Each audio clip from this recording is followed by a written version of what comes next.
Philippine Standard Time, we get 47 minutes past the hour of 4 o'clock. Live from the Star FM News Center.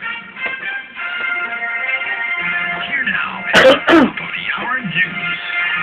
Mismong si Pangulong Benigno Noynoy Aquino III ang nagkumpirma at nagpaliwanag ngayon sa pagkakatalaga ni dating Senator Maroas bilang DOTC Secretary kapalit ng nagbitiw na si Secretary Ping De Jesus.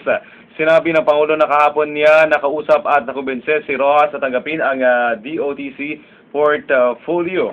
Ayon sa Pangulo, may iba pa sanang posisyon na ibibigay nito kay Rojas pero biglaan ang pagbibitiw ni De Jesus at kailangan nito agad ng nararapat na kapalit. Inihayag ng Pangulo na swak ang talino at kakayahan ni Rojas kaya hindi siya nagdalawang isip na ialok sa kanya ang pwesto. Kaugnay nito, inatasan ng Pangulo si Rojas na kausapin si outgoing Secretary De Jesus para sa maayos na transition. Binigyan na rin ito ng free hand si Rojas para mamili at magdala ng sariling tao sa DOTC para sa epektibong pagtatrabaho sa tanggapan.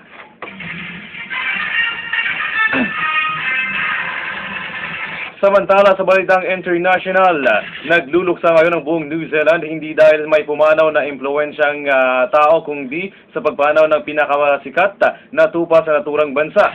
Ang Merino breed na si Shrek ay namatay sa South Island Farm sa edad na 16 na anyos.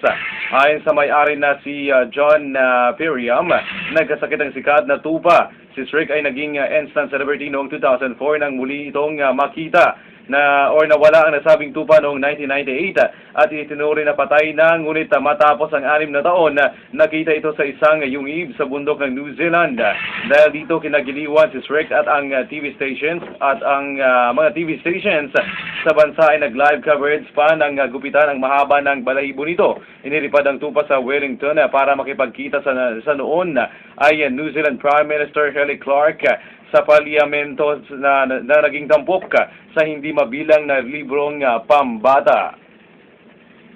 And so goes the 4 o'clock top of the hour news. For the news update, do log into www.bomboradio.com. My name is Simon Blair. Good afternoon. Dito ay ibang iba. Kapag yun lahat di saya. Isinisigaw ng